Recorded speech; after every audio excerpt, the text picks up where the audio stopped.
The movie opens up in the streets of London, where our main character, a homeless man named James Bowen, is performing some songs.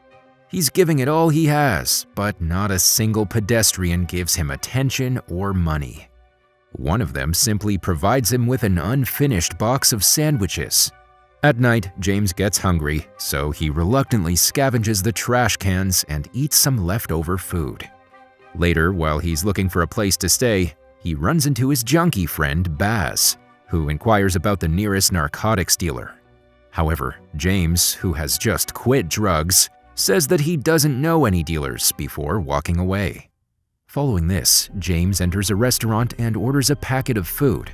Sadly, when he counts the coins he has in his pocket, it turns out to be insufficient for the meal. He tells the restaurant owner that he will sing a song for the customers in exchange for the remaining amount of money. However, the rude owner throws the food into a sink and angrily asks James to get out of his restaurant. Depressed about what his life has become, James strolls around the empty streets, trying to find a safe place to stay. To his surprise, he again meets Baz, who is sitting inside a car. It's revealed that the car actually belongs to a businessman who parked but forgot to lock its doors. As it is raining outside, James joins him without objecting. He also consumes a small amount of narcotics to forget about his awful day. The following morning, when both James and Baz are still inside the car, the owner arrives there and becomes enraged. Baz somehow manages to get out of the car and flee, but James appears to be unconscious. Seeing this, the owner of the car gets afraid and immediately calls an ambulance to escort James to the nearby hospital. Fortunately, the matter is not so serious and he regains consciousness after a few hours. While he's resting, Val, his emergency social contact and rehabilitation consultant, approaches him. She is angry that James has consumed a prohibited drug, while also missing the medicines that were prescribed to him. In response, James wholeheartedly apologizes to her, saying that it will never happen again. Next, after getting discharged from the hospital, James meets Val at her office. The two discuss his new treatment plan, and Val prescribes him a new dose of methadone. She also strictly warns him to visit her every 2 weeks. After James departs, he heads straight to the streets and starts singing again. Meanwhile, Val talks to her senior about James. She wants to manage a room for him so that he can be off the streets and avoid bad people. To her delight, the senior approves of her idea. Later, Val shares the good news with James, and the latter is delighted that he can now live in a proper apartment. However, Val warns him that he is still required to follow the rehabilitation plan strictly.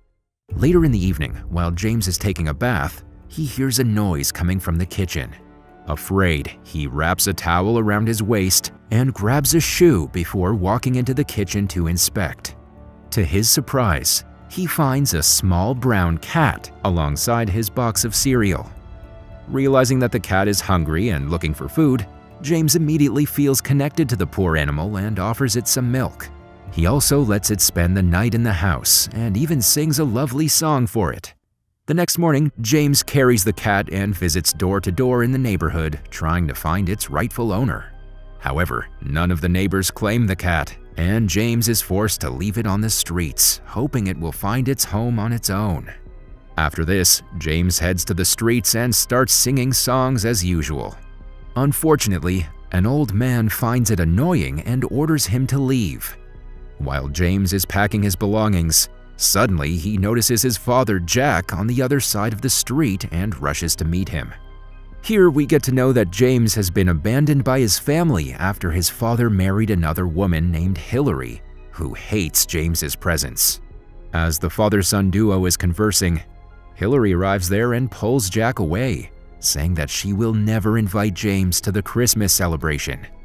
However, before leaving, Jack hands over some money to James and tells him that he might think about inviting him for dinner. Later, when James returns home, he finds the same cat waiting outside. He gently picks it up and notices that it has wounds all over its body. Worried, James contacts his animal-loving neighbor Betty, who suggests he immediately take the cat to a nearby vet clinic. She also gives the cat a name, Bob. Following this, James hurriedly visits the clinic and spends all his money to buy medicines for Bob. He also misses his scheduled meeting with Val. After returning home, James tries to feed the medicines to Bob, but fails miserably. Defeated, he takes him to Betty and asks for her help. The latter has volunteered in the vet clinic several times, so she effortlessly gets the job done. She then starts opening up to James and makes it clear that she hates drugs and the person using them. Hearing this, he lies to Betty about his profession and tells her that he's actually a musician. The next day, James visits Val at her office and apologizes for missing his scheduled meeting. He then begins telling her about his cat and his growing closeness with Betty. However, Val is not convinced that James has recovered enough to start taking on the responsibility of the cat and a girlfriend. She suggests James take care of himself and avoid getting into relationships. Later, James takes Val's advice and drops the cat on the streets.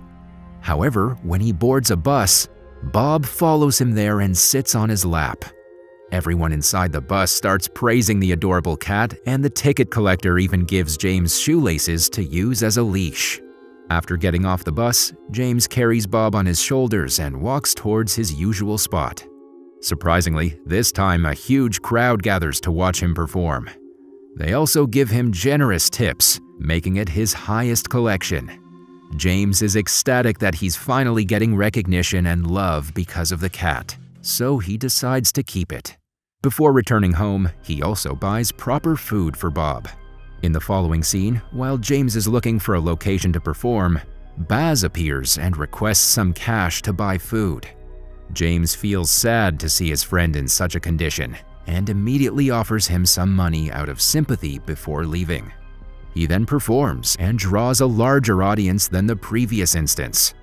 In addition to some cat food, an elderly woman also presents Bob with a scarf she recently knitted in remembrance of her late cat. Later that day, James unexpectedly bumps into Betty and invites her out for dinner. To his dismay, Betty mentions that she's a vegan, but nonetheless, she invites James for a meal to her apartment. James obliges, and that night, the two have a lot of fun. On his way back home, he sees Baz lying on the sidewalk unconscious. He walks up to him right away and begs the nearby people to call an ambulance. Sadly, Baz has already died because of an overdose. And when James finally realizes this, he is devastated. Following this, James again visits Betty at her home, where she confesses that her brother was also an addict who overdosed to death. This is why she hates everyone who consumes drugs. Betty telling James about her brother's experience and Baz's sudden demise make James even more determined to abstain from narcotics.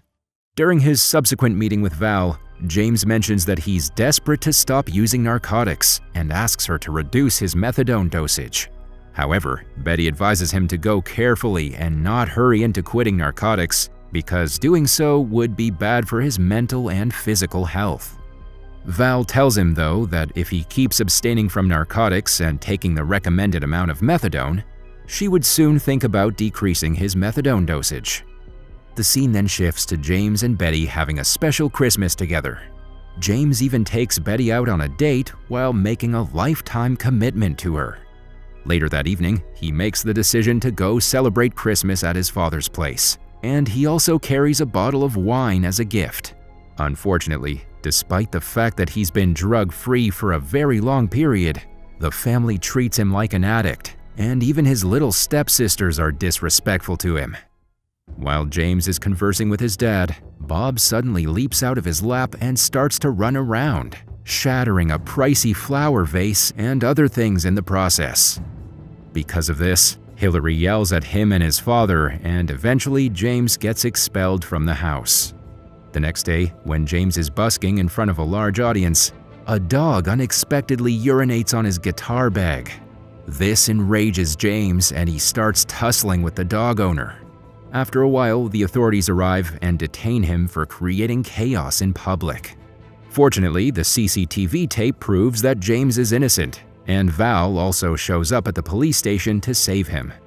James, however, is prohibited from performing in public for a period of 6 months.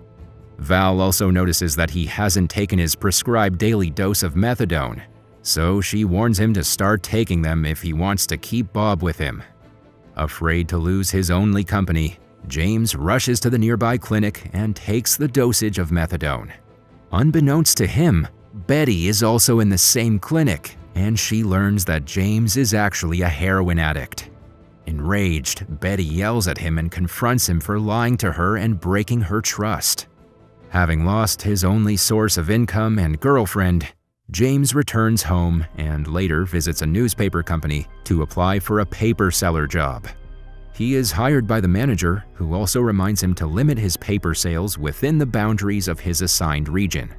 James then starts selling papers right away and draws strangers who want to take pictures with Bob.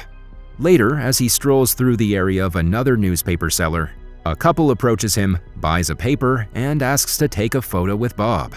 However, his competitor vendor sees him selling the paper in his region and complains to the newspaper office about it. As a result, James is prohibited from selling papers for a month. After that, James runs into Betty and makes an effort to make amends. However, she is still furious and won't speak to him.